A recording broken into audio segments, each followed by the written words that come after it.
तो तीन चीजों को शार्प कर लो, अपना देखना शार्प करो। जब भी आप कुछ देखो तो आम लोगों से ज्यादा दिखे आपको। आम लोगों से, आम लोग चुनिंदा चीजें देखते हैं, खास लोग खास चीजें देखते हैं। एक मूवी देख रहे हैं, मूवी में हर एक चीज देखते हैं, सिर्फ हीरो को हीरोइन को नहीं देखते। हीरो के पीछे कौन सा एक्टर खड़ा है, कौन सा सब एक्टर खड़ा हुआ है, हीरो ने कौन सी शर्ट पहनी है, हीरो ने शूज कौन से पहने, कि चप्पल पहने, हीरो ने हाथ में कुछ पहना हुआ है क्या, उसके हाथ में उंगलियों में अंगूठी तो नहीं, क्या उसने चश्मा पहना हुआ है, कैसा पहना हुआ है, हर एक चीज को ध्यान से देखता है, देखने वाला देखता है।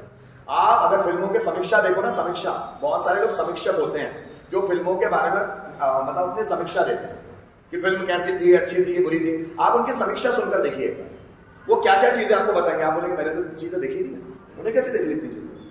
वो समीक्षक इतने शार्प होते हैं देखने में कि वो हर एक फिल्म की पूरी बुराइयां देख लेते हैं कि फिल्म में ये चीज नहीं थी, फिल्म में ये चीज नहीं थी, फिल्म में ये चीज नहीं थी। आपको समझ में आएगा साला मैंने तो इतना देखा नहीं, इनको कैसे दिख जाता है। वो एक ही बार मूवी देखते हैं, उनको ऐसी ऐसी बारी बारी चीजें पकड़ लेते हैं कि आपको लगेगा मजा आ गया।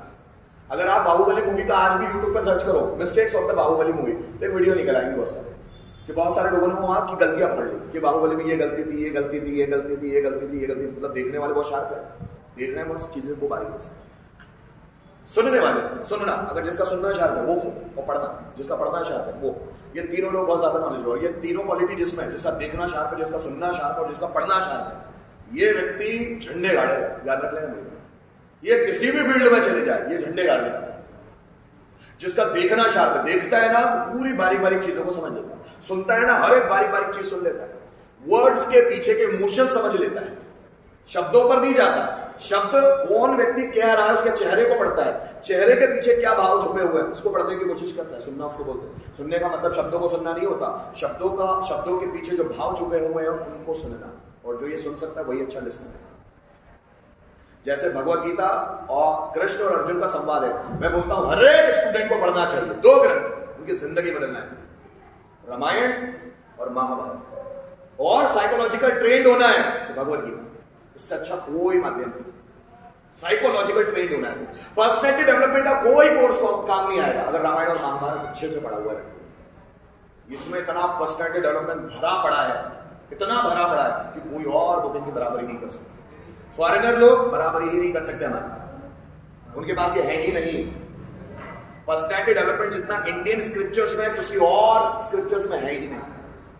महाभारत और रामायण अगर इसको डिटेल में पढ़ना शुरू किया तो इतना पर्सनैलिटी डेवलपमेंट हो जाएगा कि आप पर्सनैलिटी डेवलपमेंट ट्रेनर बन सकते हो। उसी के आधार पर एक एक चीज समझ लो। पर्सनैलिटी डेवलपमेंट ट्रेनर की जरूरत ही नहीं है आपको कोई और वीडियो देखने, हर एक चीज बारीकी से। कृष्ण और अर्जुन का संवाद सुनोगे ना तो कृष्ण अर्जुन कहां कहां कंफ्यूज होता है, कृष्ण उसको कैसे कैसे मोटिवेट करते हैं। कभी ऊंचाई पर जाकर समझाते हैं, कभी नीचाई पर, कभी अर्जुन बहुत फ्रस्ट्रेट हो जाता है फिर समझाते हैं, कभी अर्जुन मोटिवेट हो जाता है फिर ऊपर लेवल पे ले जाते हैं, फिर अर्जुन नीचे, फिर वापस गिरता है वापस। उनका जो साइकोलॉजिकल टॉक है ना, सुनोगे ना मजा आ जाएगा। हर स्टूडेंट को मुझे ऐसा लगता है 25 साल के पहले सुनना चाहिए। 25 साल के पहले भगवत गीता पढ़नी चाहिए कि कृष्ण क्या बात कर रहे हैं वो, क्योंकि कृष्ण जो बातें कर रहे हैं ना वो यंगस्टर को सीखना चाहिए, बूढ़ों को नहीं। अब बूढ़े लोग जाके भगवत कथा में बैठ गए, उनका कोई काम नहीं है, जिंदगी बीत गई, कोई काम नहीं है। हमको सुनना चाहिए क्योंकि हमको जिंदगी बनानी है। जिंदगी बनाने के लिए जो कृष्ण बात कर रहे हैं ना, जो राम बात कर रहे हैं ना, वो अब सीखना चाहिए क्योंकि हम यंगस्टर है और यंगस्टर आप अपनी लाइफ में अप्लाई कर सकता है उसको। बूढ़े लोग कुछ भी नहीं कर सकते। बुढ़ापे में नहीं सीखना ये चीज है, जब यंग होना तभी सीखना है, तभी पढ़ना है रामायण, तभी पढ़ना है महाभारत, तभी पढ़ना है भगवत गीता, तभी पढ़ना है अष्टावक्र गीता, तभी पढ़ना है कुरान, तभी पढ़ना है बाइबल। कोई हिंदू धर्म की बात नहीं कर रहा, कोई भी, तभी पढ़ना है गुरु ग्रंथ साहिब। जब आप पढ़ोगे तो समझ में आएगा। एक्साइटमेंट